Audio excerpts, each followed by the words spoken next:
Okay, so we are going to start our talk about the cardiovascular system, the heart. So let's start off. Your heart. What size is the human heart? So the human heart is about the size of your fist. So if you go ahead and make a fist, and you look at that, that's about the size of your heart.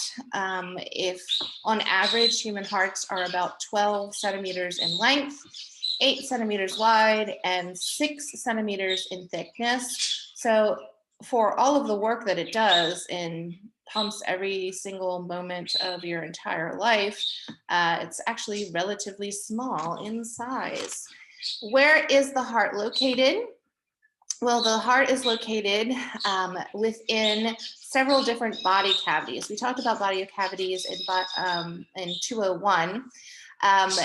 We said that there are kind of divisions of body cavities, and they kind of are like Russian nesting dolls where one fits inside of the other. And so the largest body cavity within which the heart lies is called the ventral cavity.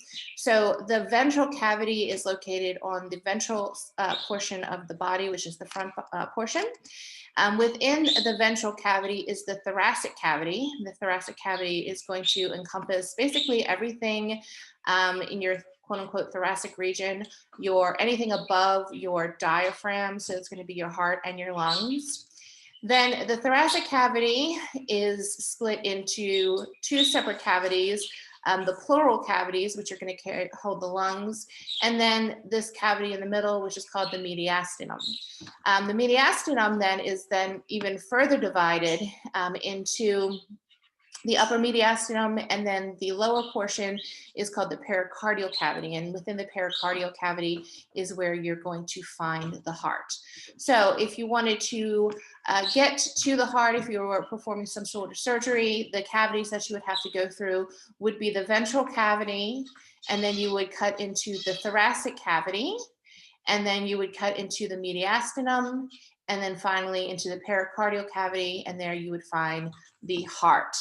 So I define mediastinum over here in the pericardial cavity. Sometimes the pericardial cavity is also referred to as the pericardial sac, and we're actually going to talk about the membranes that make up the pericardial cavity in a few minutes here. Again, the heart is going to be located medially between the lungs. That word medially, remember, means towards the middle. Anything that's towards the middle or the midline of the body is referred to as medial. Anything that is away from the midline of the body is referred to as lateral. The heart itself, the dorsal portion of the heart or the back portion of the heart, remember dorsal means your back. You can remember that because the dolphin has a dorsal fin. The dorsal portion of the heart is going to lie near the bodies of the vertebrae. So it backs up against your vertebrae. The anterior surface or the front surface is going to sit what is referred to as being deep to the sternum, which is your breastplate, and costal cartilages, which is a fancy way of saying your ribs. The word deep means it's underneath. So it sits underneath the sternum and the costal cartilages. Both the sternum and the costal cartilages are going to actually act as a protectant to the heart. The base of the heart is not the bottom, which a lot of times when you think of a base of something, it's the bottom.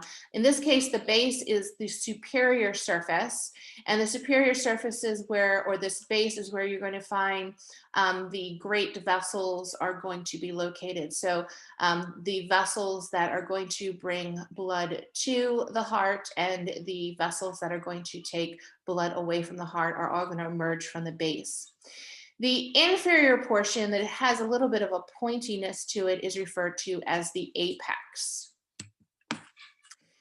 When the heart is sitting in the middle of the chest, it's not sitting in a straight kind of conformation. It is a little bit slanted so that the right side of the heart is a little bit more towards the front. So it's a little bit more anterior. It's deflected anteriorly. And the left side is going to sit a little bit towards the back. So it's referred to as being deflected posteriorly. Another thing you might want to notice here is that it doesn't sit, perpendicular. It's kind of exaggerated, that angle at which it sits at. And because of that, it kind of invades in the area in which the left lung has within the thoracic cavity. So you'll notice here with the right lung is considerably larger. In fact, the right lung is made up of 3 lobes, the superior, middle, and inferior lobe, while the left lung is only actually made up of 2 lobes, the superior lobe and the inferior lobe, because it loses that, real estate, shall we say, in the thoracic cavity because of the positioning of the heart. And there's actually a name for this kind of indentation that is inside, that we find in the left lung because of the way that the heart sits. And this indentation or depression is referred to as the cardiac notch. Literally, it's taken a notch out of the left lung in order to sit there. There are 4 chambers of the heart. There are the superior chambers and the inferior chambers. The superior chambers are referred to as the upper receiving chambers, and the plural term for these 2 chambers are the atria. Individually, we have the right atrium, the singular form, and the left atrium. So the atria are going to be there to receive blood. The right atrium is going to receive blood that is deoxygenated blood that is coming back from the body through the superior vena cava, the inferior vena cava, and also the coronary sinus, not pictured here. And the left atrium is going to receive oxygenated blood from the pulmonary veins that are returning blood from the lungs. The lower 2 chambers are referred to as the pumping chambers, and they are made up of the ventricles. The right ventricle is going to contract and pump deoxygenated blood out through the pulmonary trunk into the pulmonary arteries towards the lungs so that the blood can pick up oxygen. The left ventricle, when it contracts, it's going to push the blood, the oxygenated blood, because remember, the left side here is going to have blood that has returned from the lungs. The left ventricle, when it contracts, will push that oxygenated blood up and out of the aorta towards the tissues of the body. Now, you may have noticed that, I've already kind of actually mentioned this, that the right side of the heart is going to receive deoxygenated blood, and it's going to pump that deoxygenated blood to the lungs. And the right side is going to receive oxygenated blood, and it's going to pump out oxygenated blood to the body. So because of this, we have sort of 2 types of circuits that are occurring here in the heart. We have the first one, which is called the pulmonary circuit. And the pulmonary circuit is going to start off with the veins that are going to return deoxygenated blood from the body to the heart itself. And when this deoxygenated blood enters into the heart, it's going to enter into the right atrium, again, through the superior inferior vena cava, and also through the coronary sinus, not pictured here. We'll talk about that in a little bit. And this deoxygenated blood is then going to move to the right ventricle, which is going to contract and then push that blood out into the lungs, where it can then pick up oxygen and also drop off any kind of carbon dioxide that has been picked up from the body. So this is referred to as the pulmonary circuit. It is going to handle deoxygenated blood coming back from the body. It's going to flow through the right side of the heart, and it's going to be pumped out to the lungs. The other circuit is called the systemic circuit. Now, the systemic circuit starts with the blood that has received oxygen, or the oxygenated blood, as it returns back to the heart. And it's going to return to the heart via the pulmonary veins. There's right and left pulmonary veins. And that oxygenated blood, as we just mentioned before, is going to is going to enter into the left atria and then pour into the left ventricle. The left ventricle is going to contract, and it's going to pump that oxygenated blood out through the aorta and into the body and into the body's tissues. And there is a mistake written here, so I am going to fix it. So here we have the pulmonary circuit is going to transport blood to and from the lungs. It's going to pick up oxygen in the lungs, and it's going to deliver carbon dioxide to the lungs for exhalation or exhaling. The systemic circuit is going to transport oxygenated blood to the body, and it is going to also, well, no, we're just going to say that's the only thing it does. It's going to transport oxygenated blood to the body. All right, so let me go back to the view. Sorry. Slideshow. Okay, there we go. All right, so our two different circuits. Our pulmonary circuit dealing with the deoxygenated blood, bringing it back from the tissues, sending it to the lungs, and the systemic circuit that deals with the oxygenated blood, delivering that oxygenated blood to the body's tissues.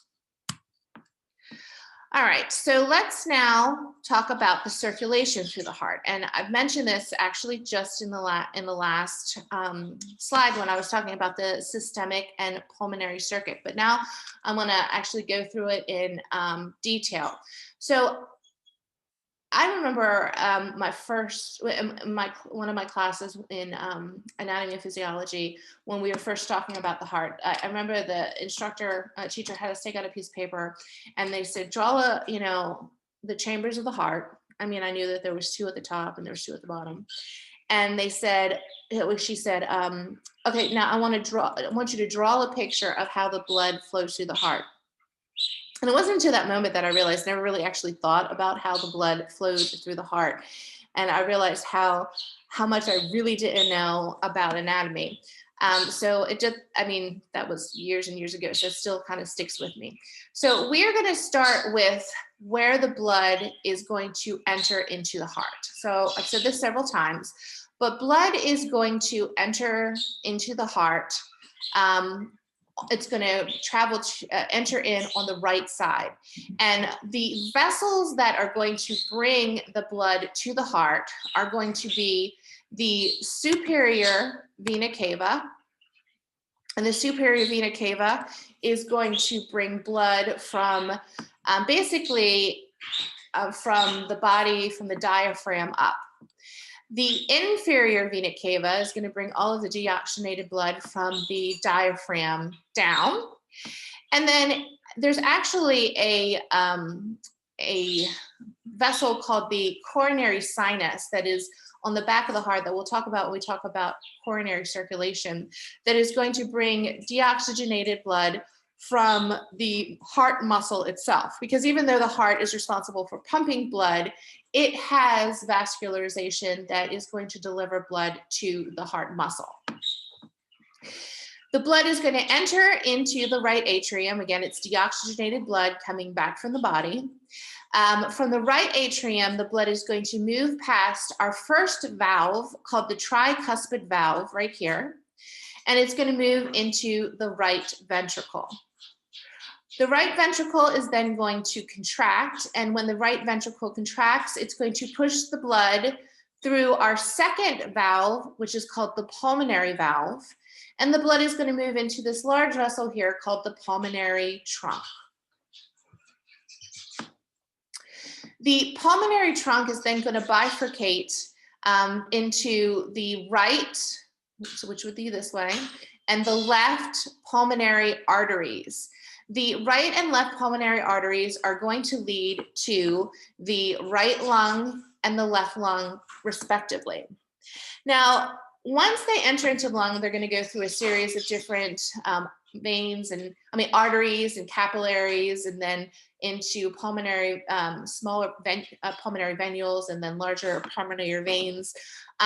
But during the process, they're going to drop off the blood's going to drop off carbon dioxide and pick up oxygen. Eventually, as these pulmonary veins merge into larger and larger and larger vessels, the blood will return to the heart via the pulmonary veins. We have the left pulmonary veins here, and we have the right pulmonary veins here. The right and left pulmonary veins are both going to empty into the left atrium.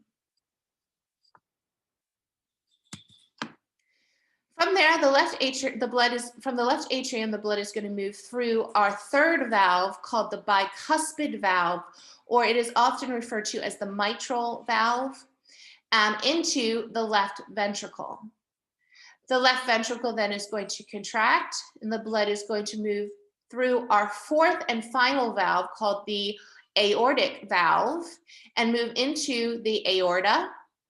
And from the aorta, it's going to move up and out and into all of the body's tissues, dropping off oxygen, picking up carbon dioxide, in the capillaries, and eventually the capillaries then will turn into venules, which will turn into veins, and those veins will merge and merge and merge and merge until eventually they form either the inferior vena cava or the superior vena cava, or in the case of the coronary circulation, the coronary sinus, and this process is going to start over again.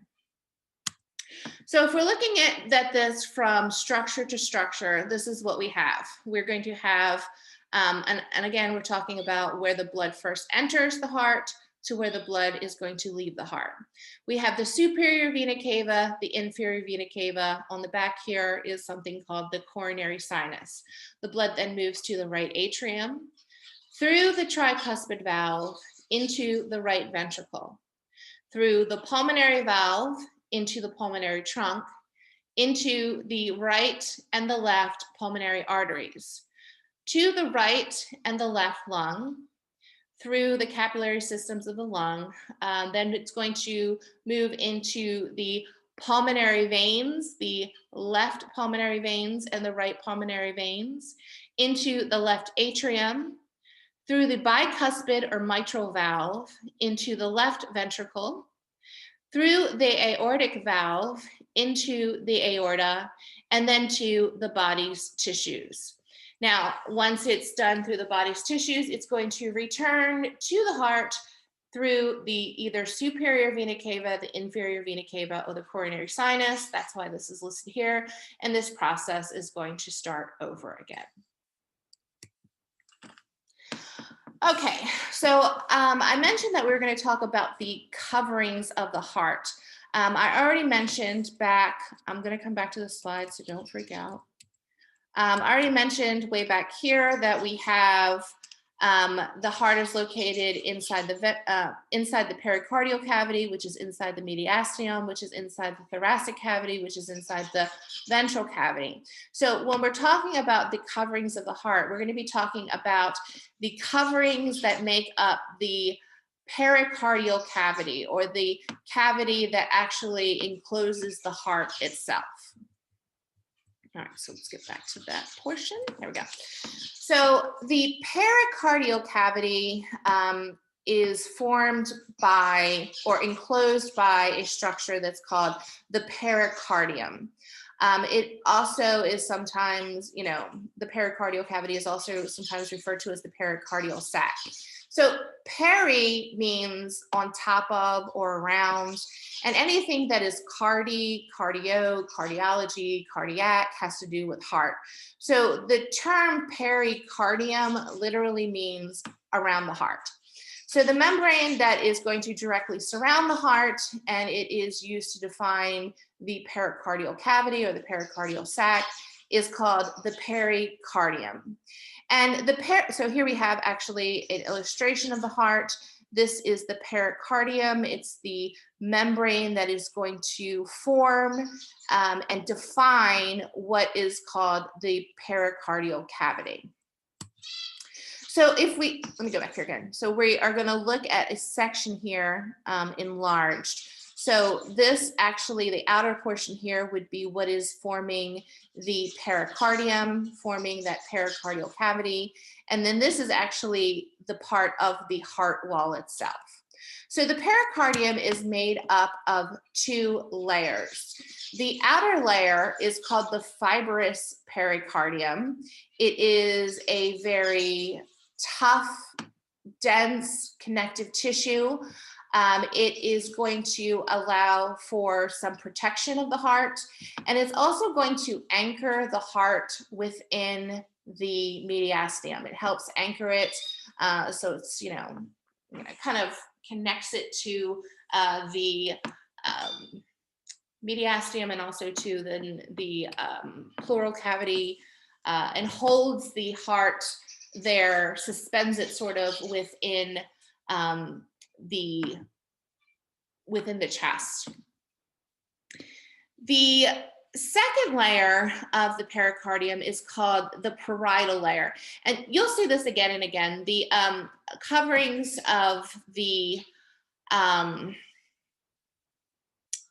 coverings of most of these organs, we're going to have an outer fibrous covering and then an inner serous covering, and that serous covering is going to be folded over on itself and forming a 2-layer. You'll see it again when we talk about the lungs. You'll see it again when we talk about the kidneys, about the intestines. Basically, all organs have this structure where the outer covering is made up of 2 layers. The outer fibrous covering, in this case, it's the fibrous pericardium because we're talking about the heart, which is going to be very dense connective tissue. And then the inner portion of it, which is referred to as the serous portion, in this case, serous pericardium, because we're talking about the heart. And the serous portion is going to be folded over on itself. So you can see here in this picture that the serous pericardium essentially is folded over, and it's folded over on itself. So it forms 2 separate layers. The layer that is the outer portion is referred to as the parietal layer. And the parietal layer of the serous pericardium is actually fused to the fibrous pericardium. Then as the serous pericardium gets to the wall of the, this would actually be attached, this would be the mediastinum. As it gets to the mediastinum, it's going to fold over on itself. And when it makes a connection with the actual organ itself, in this case, the heart, it's then going to have become a second layer. And this layer is referred to as the visceral pericardium. So the visceral pericardium is the inner layer, and this inner layer is going to actually be fused to the heart wall. Now, the way that you can remember the difference between the visceral and the parietal is that you may have or may not, you may have heard organs being referred to as the viscera, or you might say, oh, he had a really visceral reaction to it. I mean, he's kind of got like a feeling in his gut. That's because viscera or visceral means organ. So the visceral portion of the serous membrane, or in this case, the serous pericardium, is going to be the portion that is actually touching the organ. So if you remember viscera means organ, then you'll remember that the visceral pericardium is going to be touching the organ. Now, the heart coverings are a little bit confusing, and I don't really know why they did this, but we have names for the pericardium itself, and then we have names for the tissues that form the actual wall of the heart. Now, normally what one would have done is said, okay, well, this is the pericardium, this is the fibrous layer, this is the serous layer made up of the parietal and made up of the visceral layer. All right, so this is the organ, so this would be the organ, outer wall and the organ inner wall. But they did something really kind of weird here, and I don't like it, but it is what it is, and I can't change it. So not only is this visceral layer of the pericardium, the serous pericardium, called the visceral layer, but it is also referred to as the epicardium. I don't know why, it's the only one that does this, but it kind of has 2 names. And you would use the name, which you would use either name depending on how you were referring to it. So if you were talking about the membrane that covers the heart, you would refer to this layer as the visceral pericardium, or the visceral layer of the serous pericardium. If you were talking about the heart itself as an organ, you would refer to it as the epicardium. And I know it's very confusing, and I apologize, but that's just the way it is. So there's all we can do about it at this point in time. All right, now, because the serous layer, or the serous pericardium, has this folded over configuration, where it is the parietal layer that's fused to, the parietal layer is the outer layer fused to the fibrous pericardium, and the visceral layer is the inner layer that's fused to the muscle wall of the heart. We have this opening that is present because this is folded over on itself. And this opening here is referred to as the pericardial cavity. So the pericardial cavity is a space between the parietal pericardium and the fibrous pericardium. And there's actually a fluid that fills this cavity called the serous fluid. And again, this is something that we'll see again and again when we talk about the heart. The heart has the serous layer, and it has the parietal portion, it has the visceral portion, and there is a cavity that is going to be filled with serous fluid. And the reason why this fluid exists is because it acts as a lubricant. So you think about like the pistons in a car, how you have the oil there that provides lubrication. So as the pistons move up and down, it reduces friction. Well, the same thing is with this. So the serous fluid is in here, and it is going to help reduce friction. So as the heart contracts, expands and contracts, expands and contracts, expands and contracts, that serous fluid acts as the oil to help reduce friction between the layers of the pericardial cavity. All right, so we have our outer coverings. So now let's look at the 3 layers of the heart wall. So the 3 layers of the heart wall include the epicardium. Again, this is the outermost layer, but technically it is also the visceral layer of the serous pericardium. We have our myocardium, which is the middle layer that is composed of heart muscle. And then we have the endocardium, which is the inner layer, which actually is going to cover all of the chambers of the heart, and it's composed of endothelium tissue. Again, we talked about endothelial tissue in Bio 201. Endothelial tissue is a special type of epithelial tissue or covering tissue. If you didn't take 201, you'll learn about it next semester. Just know that this is a special type of tissue that's called endothelium. We'll also talk about this endothelium again when we talk about the blood vessels, because the endothelial tissue is continuous with the, of the heart is continuous with the endothelial tissue that we find in the blood vessels. The middle layer right here, as we talked about, is called the myocardium. And the myocardium is muscle. It's cardiac muscle. And the way that the cardiac muscle cells are arranged in the heart is unique. In our muscles, in your arm or your leg, the muscles are parallel. They run, from point A to point B, all in one direction. The myocardium in the heart is a bit different, because the heart cells form this kind of figure 8 kind of spirally pattern. It forms a figure 8 around the atria and at the base of the great vessels. And it also is going to form it proceeds towards the apex, and it's going to form another figure 8 kind of structure. So we don't have these muscles that go from muscle cells that go from point A to point B, point A to point B. They have this more kind of spiraling structure. And the reason why they have this swirling pattern is because it allows for more effective pumping of the heart. Because what we're going to have is the atria are going to pump and the ventricles are going to pump. So it allows for the contraction of the atria separate from the contractions of the ventricles. It also gives us a kind of like a milking kind of contraction where the top portion contracts and then the bottom portion contracts. It's just more effective than having the muscle cells run in long parallel.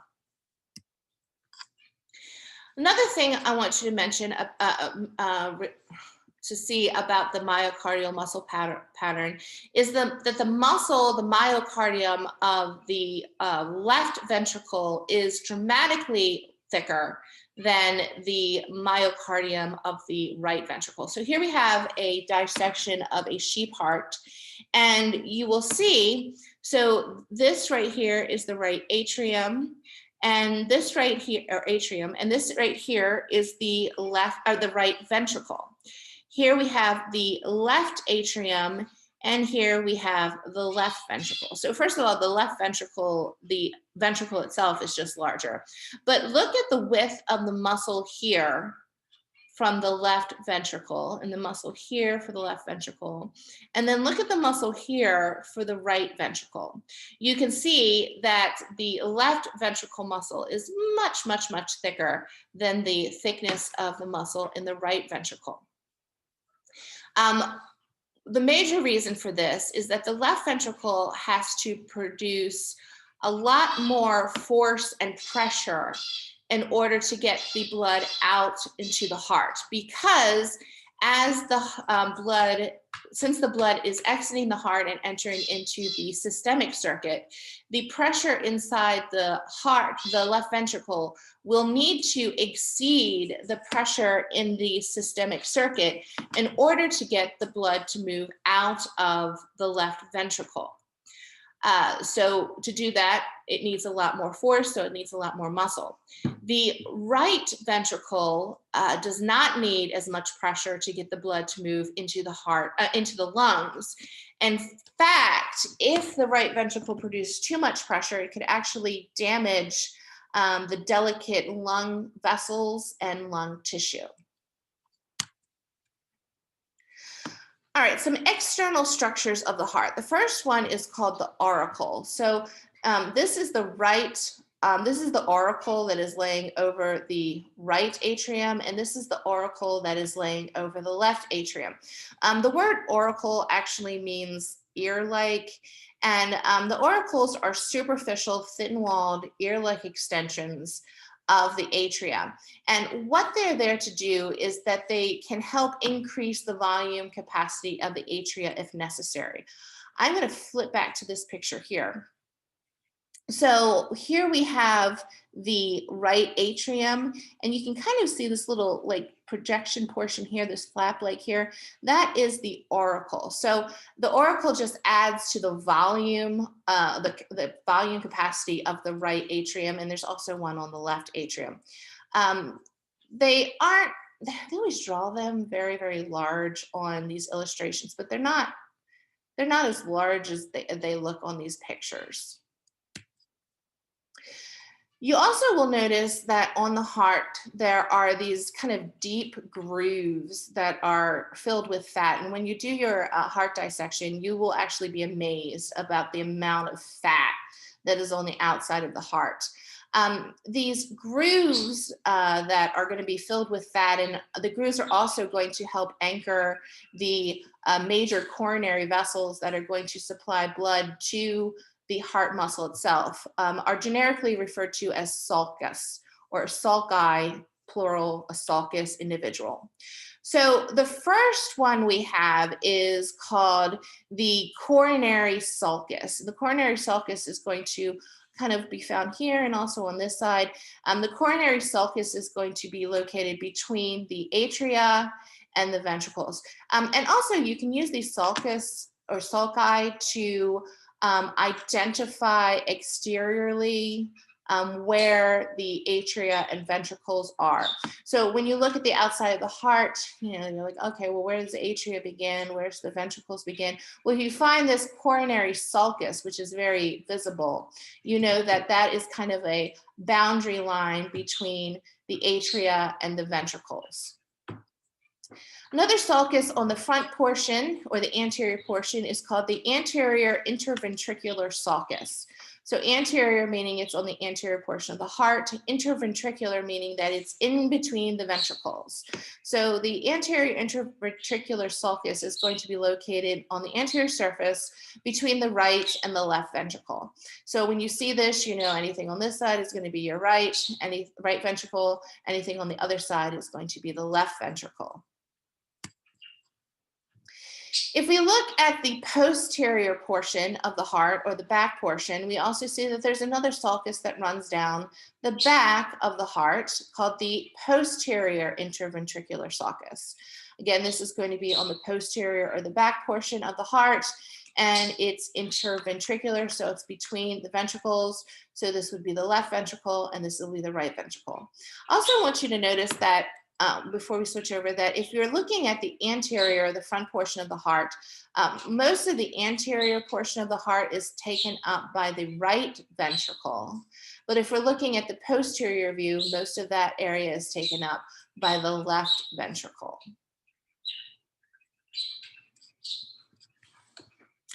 All right, so now let's look at some of the structures that are inside of the heart. So the generic term for the extension of the myocardium that's going to divide the heart into specific chambers is called septum. So just like you have the septum in your nasal cavity that separates your right and your left nasal cavity, or your right and your left nostril, we have septums in the heart. So the first one we have is called the intraatrial septum. So the intraatrial septum is going to be located between the two atria, between the right atrium and the left atrium. Now, there are some special structures that we find in this intraatrial septum. The first one is, and I don't think it's labeled here, but it's right here. It's called the fossa ovalis. So the fossa ovalis is this oval-shaped depression that is found in the adult heart, in the adult intraatrial septum, and it is actually a remnant of a fetal structure called the foramen ovale. So the foramen ovale was an opening in the fetal heart that was, that would have been there in that intraatrial septum. Foramen means opening or hole. Ovale means oval, so it's an oval opening. And the reason why it was present there in the fetal heart is because when you are in utero, you are not breathing oxygen, right? You're not breathing oxygen. So what does this right side of the heart do? Well, the right side of the heart receives oxygen, a deoxygenated blood back from the heart, back from the body, moves it to the right ventricle, and that right ventricle then contracts and moves that blood out to the lungs. Then the blood comes back from the lungs and gets pushed into the left atrium, and then goes to the left ventricle and gets pushed out to the body.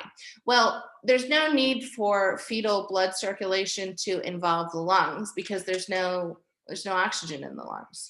The blood is going to be oxygenated from the umbilical cord. So there's no need to go into the right ventricle, and there's no need to move the blood from the right ventricle out to the lungs. So what we see in the fetal heart is that in the intraatrial septum, there's an opening here, and the blood returns from the body, enters into the right atrium, moves through that opening directly into the left atrium, then to the left ventricle, and then out back to the body. So the foramen ovale allows for the bypassing of the pulmonary circuit. Now, seconds after you are born, there is a flap of tissue that's called the septum primum, that is going to fold down and cover that opening, the foramen ovale. And when that flap closes and you take that first cry, they say that you hear the baby cry, or they slap the baby to make him cry. That first inhale is going to cause that flap to go down, and it's going to then start the regular movement of the heart, where the blood will go from the right atria to the right ventricle, out to the lungs, back from the lungs to the left atria, left ventricle, and then out to the body. Now that little flap that comes down, the septum primum, is going to take a few days, but it's going to kind of adhere itself to the intraatrial septal wall. And what we're left then is just this kind of deep impression that we refer to as the fossa ovale that we find in the adult heart. All right, we have the interventricular septum that is going to be between the right and left ventricle. And then we have the atrioventricular septum, which would be like right here. Oh, actually like more here, it's kind of cut off here, which is going to separate the atria from the ventricles. I've mentioned the valves, but want to talk about them in a little more context here. We're going to talk about what they are, the two different classes, and we're also going to talk about how they actually work and what is the purpose of them. So we have valves in the heart to ensure a one-way flow of blood. So that blood that enters the right atria is going to move to the right ventricle, and then from the right ventricle out through the pulmonary trunk, and it's not going to move back into the right atria. Well, we don't want that to happen, because what would happen is that if we have this backflow, well, then the heart is going to have to pump even harder to get, to get the proper amount of blood to the lungs. And if we had it here, where we have backflow from the left ventricle back to the left atria, well, the heart is going to have to pump harder to get that oxygenated blood out into the body. So these valves are going to ensure that once blood has left the atria, in this case, the right atria, and moved to the right ventricle, that blood is never going to backflow back into the right atria. It's one way, it's forward motion all the time. Now, there are two different types of heart valves, or two different classes of heart valves. The heart valves that are going to be located between the atria and the ventricles, and these are referred to as the atrioventricular valves, or AV valves. It's right there in the name. It's between the atria and the ventricles. And then we also have the valves that are going to be located between the ventricles and the great vessels, being the pulmonary trunk and the aorta. And those are going to be called the semilunar valves, and they're in the next slide. So let's first talk about the atrioventricular valves. So there are two atrioventricular valves. The first is going to be between the right atria and the right ventricle. This is called the tricuspid valve. And then the atrioventricular valve that is located between the left atria and the left ventricle, and this is called the bicuspid valve. The tricuspid valve, now this is a picture, let me go back here. So this is if we took a cut through the heart, like, well, it would be more like this, all right? So someone's taken a cut through the heart like this, and now we're looking down in this position, and this is what we would see. So this is the right side of the heart, this is the left side of the heart, and here we have the tricuspid valve. So you might understand why it would be called a tricuspid valve with this view, because it's made up of 1, 2, 3 flaps of endocardium, or extensions of the endocardium. Now, if we look interiorly, and I'm going to flip back after I say this, the flaps are going to be attached to special structures called chordae tendineae. And these chordae tendineae are going to be attached to papillary muscles. And these chordae tendineae are going to help control the opening and closing of the valves. So I'm going to come back to this, but let's look at this picture here. So here we have our tricuspid valve. So we have flap 1, flap 2, and flap 3. And if we look at it from the, view it from the right ventricle, we can see that the ends of these flaps that make up the tricuspid valve, 1, 2, 3, have these little strings attached to them. And these little strings are called the chordae tendineae. It's got the word kind of cord in there to help you remember that. So these little strings are attached to the flaps, and then these strings are going to be anchored in these cone-like or pyramid-shaped muscle structures in the ventricle called the papillary muscles. And when we talk about how these valves actually regulate the one-way flow, these little cords and these little muscle, papillary muscles are going to become very important and in controlling the opening and closing of these particular valves. All right, so we have our two atrioventricular valves, our tricuspid valve, 1, 2, 3, not viewed here, but if we were viewing it from the other end, we would see that these individual flaps are attached to chordae tendineae, and that the chordae tendineae are anchored into papillary muscles. On the left side, we have the bicuspid or mitral valve. Again, bicuspid because it has 1, 2 flaps that are made up of the endocardium. And just like the tricuspid valve, the flaps are going to be attached to chordae tendineae in the left ventricle, and these chordae tendineae are going to be attached to papillary muscles, and they're going to help regulate the opening and closing of the valves. The other two valves are classified as semilunar valves or SL valves, and they're going to be located between the ventricles, in this case the right ventricle, and the great vessels, in this case this would be the pulmonary trunk. And on the other side, the left ventricle, and here is the other semilunar valve that is in the opening of the aorta, and the aorta is behind the pulmonary trunk, and then it comes up and around. So the semilunar valve that is located in the pulmonary trunk is called the pulmonary valve, between the right ventricle and the pulmonary trunk. And the name of the semilunar valve that is between the left ventricle and the aorta is called the aortic valve. If we are looking at them from that superior view, here we have the pulmonary valve. This would be the pulmonary trunk.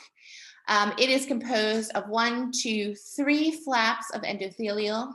The major difference between one of the differences between the semilunar valves and the atrioventricular valves is that the semilunar valves do not have chordae tendineae, and the chordae tendineae are not attached to papillary muscles. Here we have the aortic valve. Again, 1, 2, 3 flaps of tissue that make that valve that is at the entrance of the aorta. No chordae tendineae present, no papillary muscles present for the chordae tendineae to attach to.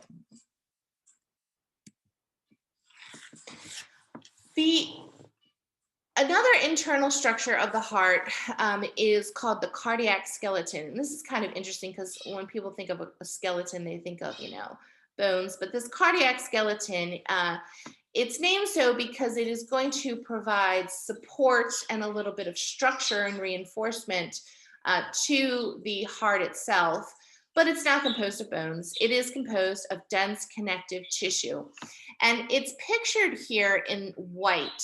So here we have, again, a kind of slice through here, through the heart. So we're actually, again, looking at it from this view, but instead of looking from the top down, on this picture, we're looking at the side. So here we have the bicuspid valve. Here we have the tricuspid valve. Here we have, you know what? I think they labeled this incorrectly. They did. No. Nope, it says we're looking at the posterior portion. So this would be the left side, and this is the right side. Okay, so here we have the bicuspid valve, the tricuspid valve, the aortic semilunar valve, and the pulmonary semilunar valve. And you can see that this cardiac skeleton is going to form these rings of connective tissue that are going to help surround the openings of the AV and the SA valves and reinforce them. So this cardiac skeleton runs through the atrioventricular septum, or the muscle, the myocardium, that is going to form that septum that separates the atria from the ventricles. It not only is going to provide support to these valves, but it also, we will learn when we talk about the conductive system of the heart, is going to make this boundary that is going to prevent, or I should say limit, the electrical conduction between the atria and the ventricles, which is very important when we talk about the conductive system. All right, let's see. We are gonna stop here because I'm not really sure how long we've gone, and we'll pick up with this, the right atrium and the left atrium in the next lecture.